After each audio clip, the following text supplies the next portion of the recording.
For the past year and a half, we have been a nation of red and blue. But the message now, come together. President-elect Trump saying now it's time for America to bind the wounds of division. It's time for us to come together as a one united people. Secretary of Clinton saying our constitutional democracy demands our participation, not just every 4 years, but all the time. So let's do all we can to keep advancing the causes and values that we hold dear. A gesture not gone unnoticed, she and former President Bill Clinton both wearing the color purple, a color intermediate between red and blue. The body politic, meaning all of us, has to come together, has to work together. If one part resists or doesn't exercise with the whole, or the whole doesn't help the part that's hurting, it weakens, atrophies, is paralyzed. If we don't like the team we're playing, we can't take our ball and go home. Because we are not at bat, we can't say we don't want to play the game. You've got to stay in the game. You've got to play it. Every relationship is 50-50, but sometimes it's 90-10, 70-30.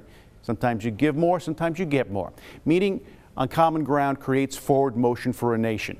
We refused before to find common ground. We were a divided nation where states became battlegrounds, literally soaked in blood. The price of not working together is etched on stones across the country.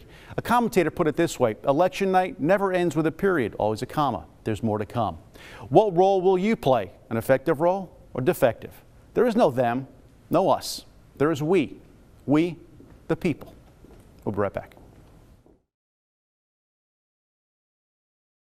A 2-year-old was shot and killed in the streets of Little Rock. Where are we? How did we let this happen? And yes, I said we. The run-up to the holidays has seen shooting after shooting, death after death. It's far from a police issue. It's a people issue.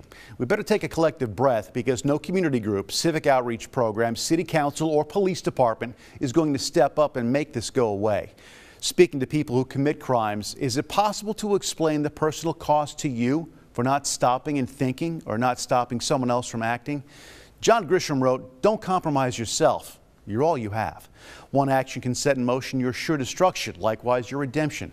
Simply put, it's easier to do right than wrong. Fact of matter. We're not going to go running for cover or give up our wallets. We won't. But no one's pushed to act the way they do. They're given the freedom to behave in the way they want. Sometimes it's not good, never correct it. If you can reach out to someone leaning the wrong way, pull them back. If you are leaning the wrong way, you're in it too. Have enough self-respect to reach out. There are plenty of hands out there ready to grab on.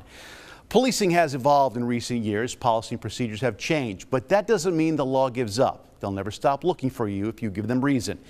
It's up to us to stop what we see happening before it becomes another 2-year-old getting murdered. The person who pulled that trigger ended their own life when the bullet left the gun. Nothing can change that.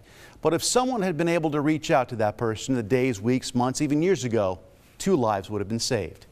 It's worth reaching out. We'll be right back.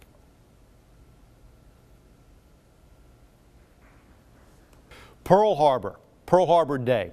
Essentially one of the few battles that has a designated day. We don't acknowledge the Battle of the Bulge, Midway, no Iwo Jima Day. A battle in the sense of war for a soldier or a sailor is something you anticipate, you're ready for, you choose tactics, you make plans. The morning of December 7th, 1941, Pearl Harbor, sailors and soldiers were making breakfast. We were not at war. It was a sneak attack that stunned the world. Those men and women went from reading the Sunday morning paper to surviving a hellfire. After the last bomb fell, weeks of recovery began, as did World War II. Survivors can quietly tell the stories of standing on the hulls of half-sunken ships, listening to sailors trapped inside banging on the bulkhead. Some were never freed. Others lost on land and to the sea, listed among the 2,400 dead and dying that Sunday morning. It's a day that is seared into our collective consciousness. If it's a blurry history lesson, sharpen your knowledge of the details of that day. You owe it to yourself and to the men and women who rest there and those who are still with us.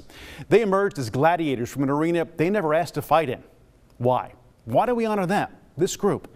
Their numbers grow smaller by the day. While all veterans are due respect and honor, those who survived Pearl Harbor did not just survive the day. They lived through a barrage of bombs and bullets the likes the world had never seen.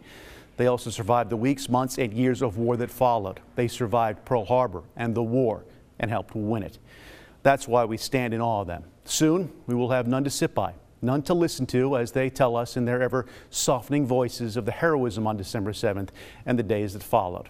None were forced into service by the draft. They're all volunteers, a special kind of American.